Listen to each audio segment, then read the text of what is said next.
Là-dessus, je vous invite, cher Patrick, à conclure de la manière qui vous convient toute cette généalogie de votre travail qui aboutit pour l'instant à l'intelligence des limites, euh,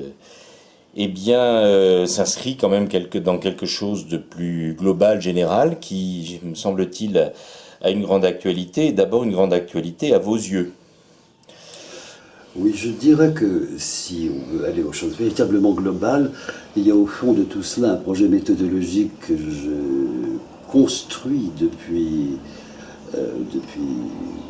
plus de 30 ans aujourd'hui, et qui est le projet d'une méthode d'analyse des systèmes de pensée, pour reprendre la très mauvaise expression de Foucault, dont je fais la critique quelque part, et peut-être même dans ce livre. Euh, En fait, il s'agit d'une théorie pour l'action. Il s'agit d'une théorie qui permette effectivement de procéder à de l'analyse de discours en situation au moment où l'on est exposé d'une manière parfaitement réitérée et régulière à ces discours, qui sont effectivement souvent des discours faux, des discours injustifiables, des discours de nature strictement idéologique, qui entretiennent avec la science parfois une référence trompeuse. Et tout ce système de prudence dont j'essaie de donner les premiers éléments théoriques dans des ouvrages aussi anciens que La pensée hiérarchique et l'évolution ou La raison classificatoire, trouve une sorte de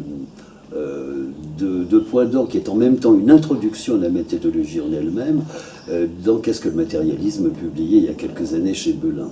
Effectivement, ce livre a produit auprès de son lectorat un effet quand même assez considérable d'après les retours que j'en ai eus, et ça m'encourage à essayer de populariser en quelque sorte, non pas des recettes d'émancipation théorique, parce que ça ne marche jamais, mais d'inciter les lecteurs auxquels je m'adresse, parce que je m'adresse malgré tout surtout à des lecteurs, à essayer de voir comment les choses fonctionnent à l'intérieur de mes propres analyses. C'est-à-dire que je ne peux pas en produire en une phrase le résumé. Je ne suis pas Évariste Galois qui va résumer sa théorie mathématique en quelques heures de la nuit d'insomnie qui a précédé son duel où il allait trouver la mort. Un théoricien dans les sciences humaines ne peut pas faire ça. En revanche, il y a un certain nombre d'idées-forces. Ces idées-forces ont pris naissance beaucoup plus que chez les philosophes à travers ma lecture de Darwin.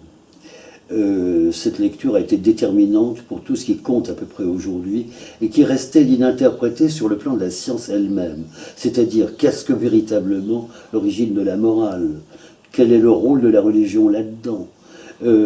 Comment peut-on s'émanciper du discours religieux tout en maintenant l'exigence morale? Ces questions, je les estime résolues à travers ma méthode et à travers aussi les illustrations que j'en donne dans mes études darwiniennes. Alors là, bien sûr, la recommandation de lecture va de soi, mais en même temps, elle est irréaliste dans la mesure où j'ai beaucoup trop écrit, notamment sur Darwin, pour conseiller sérieusement aux gens de tout lire. Je dirais simplement, lisez l'effet Darwin. Ensuite, si vous voulez aboutir à ce livre, L'intelligence des limites, qui est la limite actuelle de ma théorisation, eh bien, lisez Théorie du sacrifice et lisez enfin ce dernier livre que j'ai eu le plaisir de fabriquer avec des amis, puisqu'il s'agit des éditions Groupen, que je salue, et qui contient en quelque sorte, pour la première fois peut-être, un certain nombre de prises de position contemporaines sur les grandes questions de civilisation. La civilisation, nous sommes en train de la perdre, et nous l'avons déjà en partie perdue. Ceux d'entre nous qui pensent qu'il faut construire des murs contre des gens qui fuient la guerre, ou qui fuient la misère, ou qui fuient l'inondation, ne sont plus des civilisés. Ceux qui condamnent ceux qui leur portent secours et en font des coupables aux yeux d'une loi inique, ne sont plus des civilisés. C'est le problème qui se pose aujourd'hui à ce qu'on appelle très globalement l'Occident, c'est surtout le problème qui se pose à tous les pays riches. il y a un système qui est en train de trouver aujourd'hui sa limite et qui s'appelle le capitalisme, qui s'appelle l'économie de marché, qui s'appelle le libéralisme. Sous quelques dénominations qu'on le présente, il s'agit toujours de la même chose et de ses entours.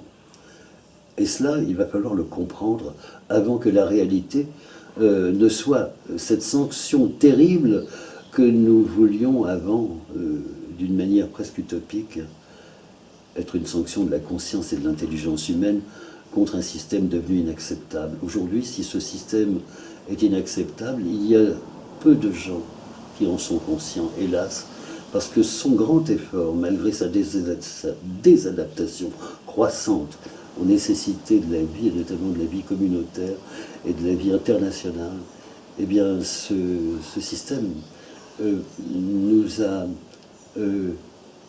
si fort imprégné du sentiment de l'impossibilité d'une alternative que la plupart des gens qui voudraient le combattre pour le substituer autre chose sont aujourd'hui dans une sorte de résignation. Il n'y a pas de testament politique à proprement parler dans les paroles que je prononce aujourd'hui. Ça serait beaucoup trop encore. Il y a simplement une volonté qui ne peut pas mourir. La volonté que la civilisation ne soit pas remplacée par une barbarie résurgente, par la barbarie de ceux qui aujourd'hui construisent des murs au lieu de construire les conditions qui feront que les catastrophes annoncées pourront être converties en chances nouvelles pour une humanité plus libre. Voilà, c'est un petit peu cela que je voulais dire en conclusion. Autrement dit, et comme je le dis quelque part, peut-être même à la fin de ce livre, la barbarie construira des murs, la civilisation construira des villes et plantera des forêts. Merci Patrick Thor.